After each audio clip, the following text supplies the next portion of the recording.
வணக்கம் ஃப்ரெண்ட்ஸ். நம்ம போன வீடியோவில் டாக்ஸேஷன் நமக்கு தேவையா, டாக்ஸஸ் கட்டணுமா அப்படின்னு பார்த்தோம். ஐ அசியூம் நீங்களும் என்னோட ஒத்துக்கிறீங்க நம்ம டாக்ஸஸ் கட்டணும் இந்த இது இருக்குன்னு. அந்த டாக்ஸ் எப்படி வாங்கலாங்கிறச்சு ரெண்டு சிஸ்டம் ஆஃப் டாக்ஸேஷன் இருக்குது. ஒன்று வந்து டைரக்ட் டாக்ஸ், இன்னொன்று இன்டைரக்ட் டாக்ஸ். அது என்ன, அது ரெண்டுத்தோட நேச்சர் என்னங்கிறத நம்ம இந்த வீடியோவில் பார்க்கலாம். டைரக்ட் டாக்ஸ் அப்படின்னா நேர்முக வரி அப்படின்பா. இன்டைரக்ட் டாக்ஸுங்கிறது மறைமுக வரி. இந்த ரெண்டுத்துக்கும் என்ன வித்தியாசம்னா உங்களுக்கு தெரியும். டைரக்ட் டாக்ஸுங்கிறது இன்கம் டேக்ஸ். உங்களுக்கு எவ்வளோ வருமானம், அந்த வருமானத்தில் உங்களால் எவ்வளோ கொடுக்க முடியும். நம்ம போன இதில் வீடியோவில் என்ன எக்ஸாம்பிள் எடுத்தனோம், ஒருத்தருக்கு வந்து 1 கோடி இன்கம் இருக்குது, அவரால் ஒரு 10 லட்சம் கொடுக்க முடியும். 1 லட்சம் தான் இன்கம் 10 பேருக்கு இருக்குது. அவங்களுக்கு வந்து மினிமம் தேவையாக 2 லட்சம்னு சொல்லிட்டோம். இப்போ அவங்கக்கிட்ட போய் நம்ம எவ்வளோ வரி வாங்க முடியும்? அவங்களுக்கு வரதே வந்து 2 லட்சத்துக்கு அகைன்ஸ்டாக 1 லட்சம் தான். இப்படி பார்த்து யாரால் எவ்வளோ கொடுக்க முடியும் அப்படின்னு பிரித்து எடுக்கிறதுக்கு தான் டைரக்ட் டாக்ஸஸ்னு பேர். வேற இன்டைரக்ட் டாக்ஸ் அப்படின்னா எப்படின்னா, இது அது முதல்ல வந்து அதனால தான் மறைமுக வரிங்கிறது பெட்டர் வேர்ட். இன்டைரக்ட் டாக்ஸுக்கு நீங்கள் வரி கட்டுறீங்கன்னே உங்களுக்கு தெரியாது. உங்களுக்கு ஜிஎஸ்டி வரத்துக்கு முன்னாடி பார்த்தீங்கன்னா எக்ஸைஸ் டியூட்டின்னு ஒன்று கட்டுறீங்கன்னே உங்களுக்கு தெரியாது. சேல்ஸ் டேக்ஸ் வந்து நீங்கள் எப்போவுமே பார்ப்பீங்க. சார் நான் சேல்ஸ் டேக்ஸ் எல்லாம் பில்லு போட்டேன்னா சேல்ஸ் டேக்ஸ் வரும் சார் அப்படிம்பாங்க கடைக்காரங்க. உடனே நம்ம என்ன சொல்லுவோம், பரவாயில்லப்பா எனக்கு பில்லு போடாத அப்படியே கொடுத்துருவா அப்படிம்போம். அப்போ வரி கட்டல, அது இல்லை. பட் என்னென்னா உங்களுக்கு வந்து சேல்ஸ் டேக்ஸ் வந்து அதில் தெரிஞ்சது. பட் எக்ஸைஸ் டியூட்டிங்கிறது என்ன ஆகும், அந்த ஏற்கனவே காஸ்ட்டில் ஆட் ஆகிருக்கும், அப்படி ஒரு வரி இருக்குன்னே தெரியாது. அது மறைமுக வரி. அடுத்தது அது ஏன் இன்டைரக்ட் டாக்ஸ்ன்னு சொல்கிறோன்னா, ஃபைனலாக எப்படின்னா நீங்கள் நான் இந்த நார்மல் ஆம் ஆத்மி அப்படிம்பாங்க இல்லையா, நம்ம ஆம் ஆத்மி காமன் மேன் தான் வந்து எல்லா டேக்ஸுமே கட்டுறான். எந்த டேக்ஸுமே இப்போ வந்து அந்த காலத்தில் வந்து பார்த்திங்கன்னா ரிலையன்ஸில் வந்து போடுவாங்க.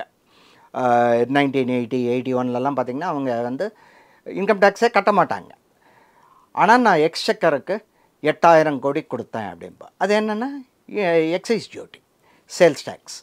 பட் இந்த எக்ஸைஸ் டியூட்டி, சேல்ஸ் டேக்ஸ் வந்து அந்த கம்பெனி தங்க பணத்துலேருந்து கொடுக்குறாங்களான்னா இல்லை. அவங்க வந்து விமல் ட்ரெஸ்ஸை வந்து ஷோரூமில் விற்பாங்க, நீங்கள் போய் வாங்குவீங்க. நீங்கள் போய் வாங்கும்போது என்ன ஆகுன்னா, பேசிக் ப்ரைஸ் இவ்வளோ, எக்ஸைஸ் டியூட்டி இவ்வளோ அப்படின்னு பிரித்து போடாமல் பேசிக் காஸ்ட் அப்படின்னு ஒரு இதை போட்டுட்டு கீழே சேல்ஸ் டேக்ஸ் 5%, தமிழ்நாடுனா 5%, கர்நாடகானா 8%, மகாராஷ்டிரானா 10% அப்படின்னு ஒரு பர்சன்டேஜ் இருக்கும். ஒரு கவர்மெண்ட் சேல்ஸ் டேக்ஸ் ஒன்று போடுவோம்.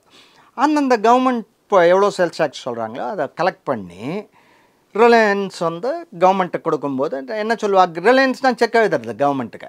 ஸோ அவங்க என்ன சொல்லுவாங்க, நாங்கள் கவர்மெண்ட்டுக்கு இவ்வளோ கொடுத்தோம். இல்லை, கடைசியில் பார்த்திங்கன்னா நம்ம போடுறோம் பார்த்திங்களா அந்த சட்டை, அந்த சட்டையை வாங்கும்போது நம்ம தான் கொடுக்குறோம். இதுதான் இன்டைரக்ட் டேக்ஸ் ஆர் மறைமுக வரி. இன்டைரக்ட் டேக்ஸ் திருப்பி லாஸ்ட்டாக சம்மரைஸ் பண்ணிடுறேன். இன்டைரக்ட் டேக்ஸுங்கிறது யார் கவர்மெண்ட்டுக்கு கொடுக்குறாங்களோ அவங்களுக்கு பாதிப்பு இருக்காது, இன்னொருத்தருக்கு பாதிப்பு இருக்கும். டைரக்ட் டேக்ஸ்னால் யார் கவர்மெண்ட்டுக்கு கொடுக்குறாங்களோ அவங்களுக்கே டைரெக்டாக பாதிப்பு இருக்கும். இதுதான் இந்த difference between direct tax and indirect tax. இப்போ ரெண்டுத்தில் வந்து எது கரெக்டு, கரெக்டுங்கிறது என்னது, எது ஜஸ்ட்டு? நம்ம முதல் எக்ஸாம்பிளுக்கு எடுத்துப்போம். ஒருத்தருக்கு வந்து 1 கோடி ரூபா, 10 பேருக்கு 1 லட்சம் ரூபா தான் வருது. இவங்க எல்லாரையும் ஒரே மாதிரி பாதித்தா அது ஜஸ்ட் டேக்ஸா, இல்லை யாருக்கு வந்து இந்த பாதிப்பு வந்து பெருசாக இருக்காது, அது வந்து ஒரு எறும்பு கடிச்சா மாதிரி இருக்கும் அப்படின்னா அவங்களுக்கு வந்து அந்த கொஞ்சம் அதிக வரியோ, பாக்கி பேர் கம்மி வரியோ இல்லை வரியே இல்லாமல் இருந்தாலோ அது வந்து ஒரு நியாயமான டாக்ஸேஷன் சிஸ்டமாக இருக்குமா? உங்களுக்கு என்ன தோன்றுறது? ஆமாம் அப்படி தானேப்பா. இப்போ எல்லாருக்கும் 10% போடுவோம் அப்படின்னா என்ன ஆகுது, 1 கோடிக்கும் 10 லட்சம், 10%, 1 கோடி சம்பாதிக்கிறான், 10 லட்சத்துக்கு செக் எழுதிடும். இந்த 10 பேருக்கு என்ன ஆகும், சம்பாதிக்கிறதே 1 லட்சம் தான், தேவை 2 லட்சம். அவங்கக்கிட்ட போய் நீ 10,000 கொடுப்பான்னு கேட்டால் அவங்களுக்கும் வருமா வராதா? அவங்களுக்கு ஒரு ஒரு அன்ஜஸ்ட் இன்டு த சிஸ்டம் வந்துடுறது இல்லையா? அதனால் அந்த அன்ஜஸ்ட் ஆக்ட் பண்ணக்கூடாது. இதுக்கு பேர் ப்ரொக்ரெசிவ் டேக்ஸ். ஸோ என்ன ஆகும், நான் என்ன சொன்னேன், ஒருத்தருக்கு 1 கோடி, இன்னொருத்தருக்கு 50 லட்சம், இன்னொரு 3 பேருக்கு வந்து 10 லட்சம் வருது, கடைசியில் இருக்கிறவாளுக்கு 1 லட்சம் தான் வருதுன்னு வச்சுக்கோங்களேன். இப்போ நம்ம என்ன பண்ணலாம், பழைய மாதிரியே மொத்தத்தையும் இந்த 1 கோடி இருக்கிறவரே கொடுக்கணும்னு இல்லை, இந்த 50 லட்சம் இருக்கிறவர் கொஞ்சம் கொடுக்கலாம். 1 கோடி இருக்கிறவர் வந்து நம்ம தேவையில்ல 50% கொடுக்கட்டும், 50 லட்சம் இருக்கிறவர் வந்து நம்ம தேவையில்ல 25% இருக்கட்டும், 3 பேருக்கு 5 லட்சம் வருது இல்லையா, 3 பேர் சேர்ந்து நம்ம தேவையில்ல பாக்கியை கொடுக்கட்டும் அப்படின்னு நம்ம பிரிக்கலாம். இதுதான் டைரக்ட் டேக்ஸில் பண்ண முடியும். உங்கள் வருவாய் எவ்வளோ, உங்கள் வருவாயில் நீங்கள் எவ்வளோ உங்களால் வந்து பெரிய உங்களுக்கு நஷ்டம் இல்லாமல், நஷ்டம் இருக்கும். டாக்ஸ் கொடுக்கும்போது அந்த டாக்ஸை கவர்மெண்ட்டுக்கு கொடுக்கும்போது நானே வச்சுட்டேன்னா எனக்கு நல்லது தானே. நான் கொடுக்குற டாக்ஸ் மொத்தம் எனக்கே திரும்பி வர போகிறதா இல்லை, அந்த டாக்ஸ் வந்து எல்லாருக்கும் தான் போக போகிறது. அப்படிங்கிற ஒரு இது வரும்போது எல்லாருக்கும் அவங்கவுங்க சக்திக்கு தகுந்த மாதிரி டாக்ஸ் பண்ணுறது டைரக்ட் டேக்ஸில் மட்டும்தான் முடியும். இன்டைரக்ட் டேக்ஸ்னால் என்ன ஆகும்? ஃபஸ்ட்டு இன்டைரக்ட் டேக்ஸ்னால் என்ன? நீங்கள் வாங்குகிற பொருள் மேலே இருக்கிற வரி தான் இன்டைரக்ட் டேக்ஸ். இப்போ நம்ம ஒரு பிஸ்கட் எக்ஸாம்பிள் எடுத்துப்போம். ஒரு பிஸ்கட் 5 ரூபான்னு வச்சுப்போம். ஒரே ஒரு டைப் ஆஃப் பிஸ்கட் தான் இருக்குது. ஒரு பிஸ்கட் 5 ரூபா. இப்போ நம்ம வந்து ஒரு பணக்காரன் வந்து வாங்குகிறான். ஓ, நீ பணக்காரன் இல்லைப்பா, உனக்கு வந்து இந்த பிஸ்கட்டில் 5 ரூபாய்க்கு வரி 20%.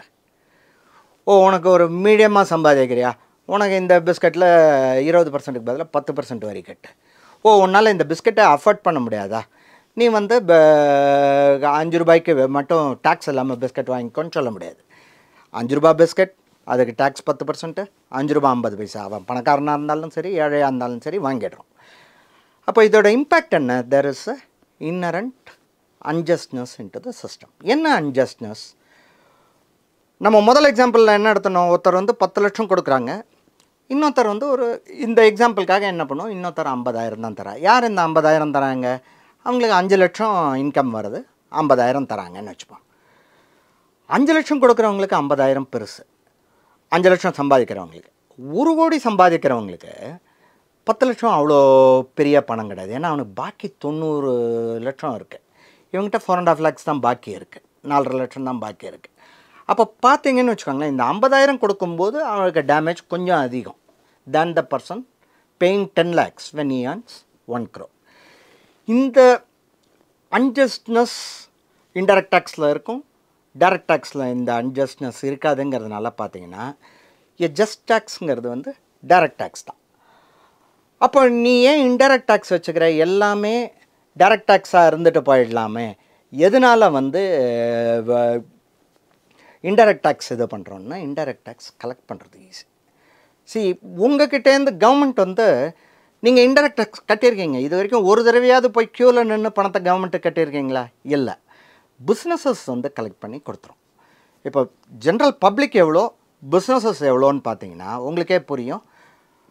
பிஸ்னஸஸ்லேருந்து நீ வந்து பப்ளிக்லேருந்து கலெக்ட் பண்ணி கொடுத்துருப்பா அப்படின்னு சொல்லும்போது த கலெக்ஷன் இஸ் ஃபாஸ்டர். ரெண்டாவது வந்து டைரக்ட் டேக்ஸில் அடுத்தது என்ன ஆகுதுன்னா, இதை நீங்கள் எல்லோரும் உணர்ந்திருப்பீங்க. எனக்கு சேலரி கொடுக்கும்போது நீ டிடிஎஸை பிடிச்சிட்டு கொடுத்துட்ற. வேற எவ்வளோ பிஸ்னஸ்மேன் அவன் பாரு கோடிக்கணக்காக சம்பாதிக்கிறான், டேக்ஸ் கட்ட மாட்டேங்கிறான், இவன் பாரு லட்சக்கணக்காக சம்பாதிக்கிறான், டேக்ஸ் கட்ட மாட்டேங்கிறாங்கிறான் இல்லையா. டைரக்ட் டேக்ஸில் வந்து எஸ்டிமேட் பண்ணி வாங்கிறது வந்து கலெக்ஷன் வந்து ரொம்ப கஷ்டம். அந்த காலத்துலாம் 1980s 90sலலாம் என்ன ஆகும்னா, டைரக்ட் டேக்ஸாக எவ்வளோ வருதோ அதை விட அதை அந்த டைரக்ட் டேக்ஸை கலெக்ட் பண்ணி அந்த அசஸ்மெண்ட்லாம் பண்ணுறதுக்கு பீப்புளை எம்ப்ளாய் பண்ணுவா இல்லையா, இன்கம் டேக்ஸ் டிபார்ட்மெண்ட்டில், அவங்களோட சேலரி வந்து டைரக்ட் டேக்ஸ் கலெக்ஷனோட கூட இருக்கும். பட் இருந்தாலும் என்ன ஆகுதுன்னா, டைரக்ட் டேக்ஸே கிடையாதுப்பா, எல்லாம் இன்கம் டேக்ஸ் இது இன்டைரக்ட் டேக்ஸ் தான்னு வச்சுக்கோங்களேன். There is a total unjustness in to the system. So கவர்மெண்ட்டுக்கு என்ன ஆகும்னா, அவங்களுக்கு வந்து டைரக்ட் டேக்ஸில் கலெக்ட் பண்ணி ஆகணும், even if it is a net negative income. அதாவது நான் 100 கோடி கலெக்ட் பண்ணுவேன், சம்பளம் வந்து 110 கோடி பே பண்ணிவிடுவேன்னாலும் கலெக்ட் பண்ணணும். அதனால தான் அந்த காலத்தில் பார்த்தீங்கன்னா இன்டைரக்ட் டேக்ஸ் இது இன்கம் டேக்ஸ் வந்து 90%லாம் இருந்தது. ஸோ நம்ம ஒன்று புரிஞ்சுட்டோம், ஜஸ்ட் டேக்ஸஸ் டைரக்ட் டேக்ஸ்னு. அதுக்கு முன்னாடி ஆனால் ஏன் இன்டைரக்ட் டேக்ஸில் இருக்கோம், இன்டைரக்ட் டேக்ஸ்னால் என்னங்கிறத இந்த சீரீஸ் ஆஃப் வீடியோவில் பார்த்துட்டு கடைசியாக we will see how we will move to a just tax which is direct tax income tax. Thanks friend.